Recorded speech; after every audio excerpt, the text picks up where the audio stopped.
Hi there, we're welcoming you to our session of the Rising Leaders Academy. This is a session about developing leadership and pipelines for professional opportunities.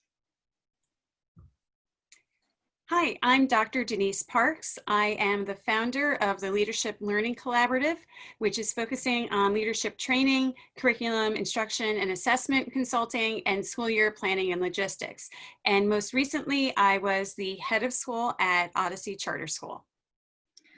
Hi, I am the other member of the team, Alexandra Milonis, and I am a teacher at Odyssey Charter School in Wilmington, Delaware. I teach world languages Greek. Hi, I am Jackie Brandt, and I am also a teacher at Odyssey Charter School in Wilmington, Delaware, and I teach the NAF Business Information Management Academy classes. The Rising Leader Academy breakout session overview is what I will talk to you about next. And through this leadership pipeline development, some of the activities that we did were participation identification, where participants were identified for our Leadership Academy. Professional development opportunities that we had within our academy, the collaboration models that we discussed, coaching and mentoring opportunities, and then future implementations. So what is the Rising Leaders Academy? I like to think of this as my baby and something that I'm very proud that I could share with our staff. Underneath it all, the Rising Leaders Academy, the goal of the program was to create a forum for staff members to gain experiences and knowledge to grow professionally and personally.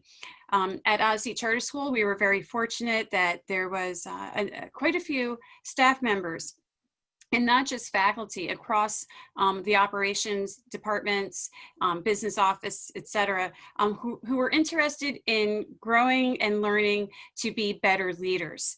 So I thought, why not bring a program in-house so that we can tap into that interest and passion to improve our school, and also so that we could provide some opportunities for these folks to learn and grow. So the goal was to increase the leadership capacity and opportunities within the school so that these staff members wouldn't go somewhere else, that we could take advantage of their interest. And ultimately, as we know, there's a need to create a solid pipeline of leaders within our school. So creating this pipeline would allow these staff members to transition, whether it's teacher leaders, a department chair, a building level administrator, or even school-wide leaders, that we were putting the foundation in place so that when we did have opportunities come available, we had a pipeline of folks that we could tap into. So there was a returning on investment section here that we're going to talk about. When we were a part of the Leadership Academy, we had an incentive of an hourly rate for after school for our meetings. We also had release time for the events taking place during the school day, where we have subs come into our classroom, so we have the opportunity to fulfill our drive for leadership. We also had conferences and registration fees paid, and we were able to work on opportunities to build our resume so we can add different activities and events as leadership roles emerged that we had the opportunity to partake in to build our resume using those particular activities. And one of the biggest things was peer collaboration, where we were able to collaborate with our peers, come up with various ideas and ways in which we felt that we could provide leadership opportunities within our own schools, in the various schools that we were a part of, and then share those opportunities with our peers and collaborate together on new opportunities that might become available. So starting from square one, how do we identify the members that you want to have in your Rising Leaders Academy? How do we, as school leaders, as administrators, identify the emerging leaders within our organization? Well, from the administration perspective, the place to start the foundation is thinking about what does the school need in terms of leadership. As we know, different leaders have different strengths and different weaknesses. And by surveying where you're at and what your needs are, that will help to identify who you may need to bring into this Emerging Leaders Program. So there's a very practical aspect of it. And so tap into your in-house leaders. Don't silo yourself and think about, okay, what do I need? Talk with your fellow administrators, talk to your department chairs. Where do they have needs in terms of leadership? What do they want? What do they need? And even volunteers. I find that when you have conversations with whether it's families, with your PTO leads, understanding what the school needs from a variety of perspectives gives you a better picture of where you should go. The other piece of this is when you're looking at emerging leaders, I personally look for results. So what have these folks done in the classroom? And that's not just test scores, right? It's not just looking at who has the best, third grade test scores. It's more, not just that, but it's also who are your curriculum leaders, who are the people who are developing extracurricular opportunities. Maybe you have someone on staff that just knocks it out of the park as it relates to social emotional learning, or really understanding and building in diversity into the classroom. So I look for people who can deliver results, because ultimately as school leaders, that's what we have to do. So when you take what do we need, and you get perspectives from others in your organization, and then you look at results, you triangulate that data, and you start honing in on who might work for your school for this type of a program. Now, at the same time, you're going to have staff that are interested as well. Obviously, we have people who are going through master's and doctoral programs in educational leadership. Clearly, those folks are invested in moving forward in that regard. You may have people on staff who have leadership positions currently. So maybe they're running an after-school program or the extra time, something like that. And the other critical component, though, is looking for those within your organization who demonstrate promise and the drive to lead, because this is an Emerging Leaders Program. And sometimes there's just not the right fit or the right opportunity for people to step up. So, but as school leaders, we know those people who are out there, supporting a positive school culture, supporting what's best for students. And there's a lot to be said for identifying those on your staff that demonstrate the drive to lead. Last but not least, another way to go about this is by simply surveying your staff, letting them know that you're starting up the Rising Leaders Academy, and gauging interest through a survey. And perhaps that happens during in-service in August or September or whenever that's going to be this year. The one last piece about this is regarding selection. How large do you want your Rising Leaders Academy to be? For Odyssey Charter School, we have about 200 faculty members, and we had about 12 people in this past year's Rising Leader Academy. So when you think about the size, clearly resources is a primary consideration. As noted earlier, we did compensate the members for their after school time, and also conference fees, et cetera. So you have to really look at, what can the budget hold? And we know that, budgets are tight this year. I can share that we've used Title II funds to help support these efforts. Also, your needs. If you are in a district that's growing, or if you have administrators that perhaps are retiring down the road, you see that coming, your need might be greater than in some other cases. And then also interest. It's important that whomever joins the Rising Leaders Academy is invested in the program. You don't want someone half-hearted in that, because it's a commitment, and it's also an opportunity. So if you have, I wouldn't create a larger cohort just for the numbers. I think you really need to look at who would make a good fit.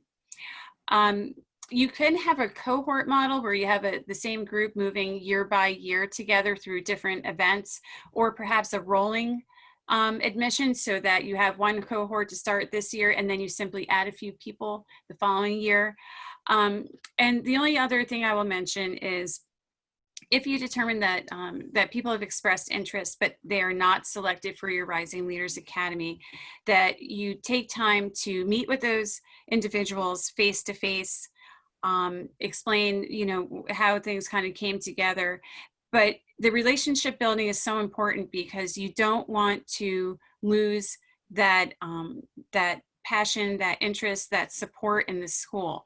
So even if they didn't get in one year, that there will be opportunities moving forward, but take time to contact and have that face-to-face personal contact with everyone who had applied. You just see me nodding at everything that Dr. Parks is saying, just because I agree fully with all of the RLA member opportunities that we had this year, opening up a door of opportunities. First example that I would like to talk about is the book club. We had extensive conversation and feedback on different trending needs and really what is happening in the leadership world. It was an opportunity to speak with authors of the books who were guest speakers, listen to their perspective, and really put theory into practice with relating to their experience as well as ours, and really honing in on our school's needs. So our in-service meetings, they were very convenient, because during that time we had our face-to-face meetings, so it was a part of our schedule and it was convenient, so we didn't have to go out of the way, because as teacher leaders we are very limited on time. So the RLA was very cognizant of our demanding programs and schedules throughout the school year. We really had a lot of professional opportunities, development opportunities through the RLA. Professional development, the way that I approached PD with the Rising Leaders Academy is that I was a facilitator of the conversation, but I really worked to have a colleague-focused dialogue. In other words, I wanted to listen in on the good ideas that these emerging leaders were identifying. So as the conversations progressed, everything was focused back to what does the school need. So we had this model of theory and practice. We look at a leadership topic, research it, discuss it, but then always bring it back to practice. So what does this mean for our school? And moreover, what are we going to do about it? Because we can talk about what might happen, but ultimately we needed to take action. And that's one of the most powerful components of the Rising Leaders Academy, is that if you have the right individuals working together, it will affect positive change within your community. It's not just about building a pipeline of leaders, it's making a better school in that process. So that in that regard, everyone wins. So when we think about what topics we may want to bring into the Rising Leaders Academy, again, I keep saying it goes back to school needs. Over the past year for Odyssey Charter School, there were a few areas that emerged. First of which being positivity and building a strong team.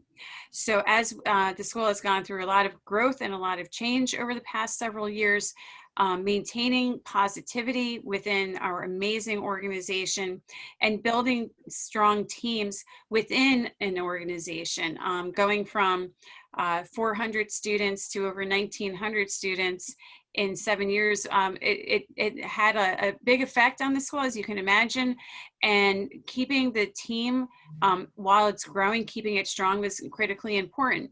The other piece for me as a school leader that I wanted to impart and instill on my staff was the power of reflection. And so as we were going through this idea of like putting a leadership theory into practice, having the reflective piece afterwards of what went well, what didn't, what are we going to do differently, was for me an important part of the Rising Leaders Academy and something that we worked on together. And last but not least, we did quite a bit of work around goal getting. As you know, with DPAS and the evaluation models that may be in place, goal setting is so important. We made a point of focusing on goal getting. So how are we checking in? How are we making progress to our goals? How are we accountable? And again, going back to that reflection piece, what am I going to do differently next time to ensure that not only am I reaching my goals, I'm exceeding them? And as a RLA member, we were able to not only take part in various team building activities, but those activities enabled encouragement among the members and encouraging each other, as well as encouragement from admin to the actual members of the RLA, and enabling us to develop our talents and strengths so that we can find out more about what things that we were good at, what leadership skills we may have had, what other leadership skills we could offer or incorporate within our classrooms, how we can encourage those talents and strengths within our school district. Those opportunities for new levels of leadership enabled us to find ways that we could grow in our leadership skills. And it also gave the administration opportunities to see where we would fit best in that leadership role. Or a possible new leadership role that the school thought, would be something that they need in the future that we would be a good fit for. It also helps us to recognize as members our accomplishments and the things that we've accomplished as staff members, as teachers in our classrooms, and how that might look from a leadership standpoint and as a leadership opportunity might arise. So from a very practical aspect, how did this all come together? Because obviously our staff, our faculty, they're busy. And as we know, with our current remote learning environment and what's coming next, how do we navigate being separate but collaborating nonetheless? So there's we approach this through a few different angles. First, we did hold monthly face-to-face meetings that were focused on a specific topic. Each month there was a different topic. So it might be listening, it might be feedback, building a strong team, etc. But we always made a point to get together face-to-face. Sometimes it was during in-service days, sometimes it was after school, but having a chance to sit down together was really important to us. At the same time, again, with everyone's busy schedules, there was a lot of online collaboration and conversation via Schoology, which we use, and also I'm a huge fan of Twitter, and I hopefully have made converts of all the Rising Leader Academy members, but we have brought quite a bit of our conversation, our public conversation, onto Twitter. We've held leadership development sessions. So as we've mentioned, we bring in field experts, guest speakers to talk about sessions. Those are after school. Although COVID unfortunately derailed these efforts, but I had plans for this spring for the Academy to travel to other educational institutions, both K-12 and higher ed, to conduct learning walks, to see what certain leadership skills and qualities look like at other organizations, because it's very easy to feel like you're on an island at times in education. So having that collaboration across districts and charter schools, that was another way for us to work together. And of course, bringing staff members to conferences and kind of filling their buckets, and then also opportunities like this where the Academy members had the chance to present as well. From a membership perspective, there were, of course, the relationships that were developed amongst the Rising Leader members in building a collaborative learning community, really building think partners to collaborate with and move forward in the school community. The forum of communication that was provided, initiating and developing new training in the remote learning environment. We had new training initiatives started by various members that helped us move forward and pave the way for what was coming, what was to come. Another thing that was very important was the collaboration model for shadowing or networking that was moving forward. Being a part of the RLA for the second consecutive year at our school, I really had the drive for leadership, collaboration, and networking with other districts and bringing that information back to our school. So building a community of learners through our RLA member academy.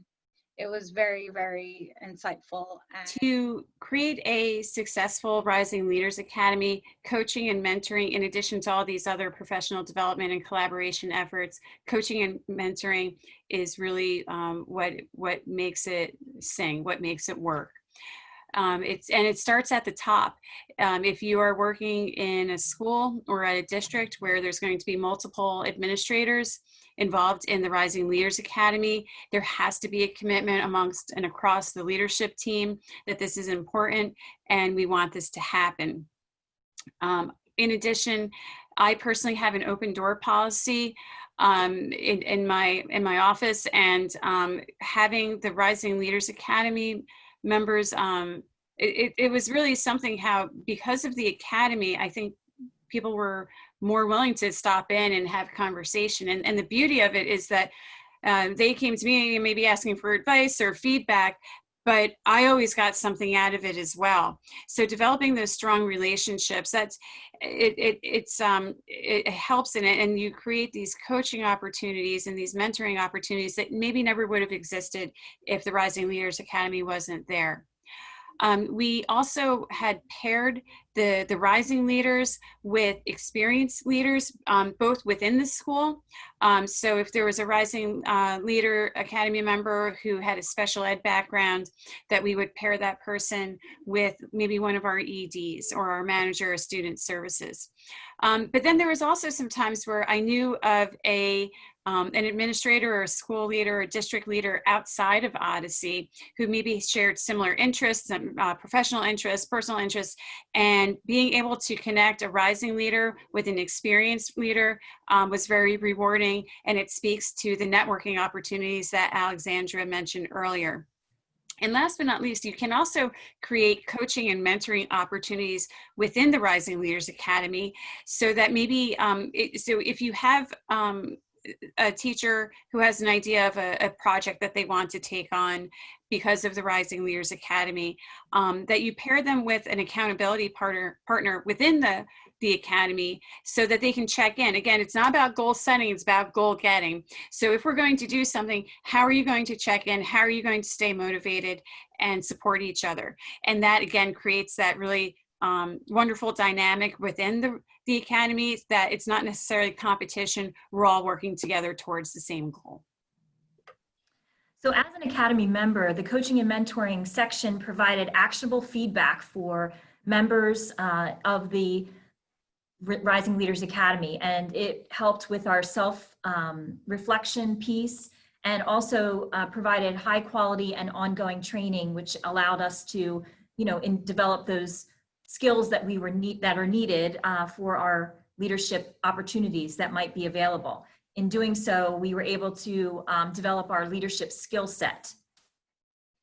So part of that skill set is the coaching that was provided by our leaders and the members, the leader and the members, all of us collaborating as one, was to develop ways where through our relationships, we could support each other in projects as Dr. Parks mentioned, like, for example, starting up an after-school activities club or a project that was for professional growth and development within the school, to set up something like a platform where we can express and achieve a project that we collaborated on, and we can move forward with it in our community and share our professional learning experiences with others. So really modeling that coaching through a mentoring program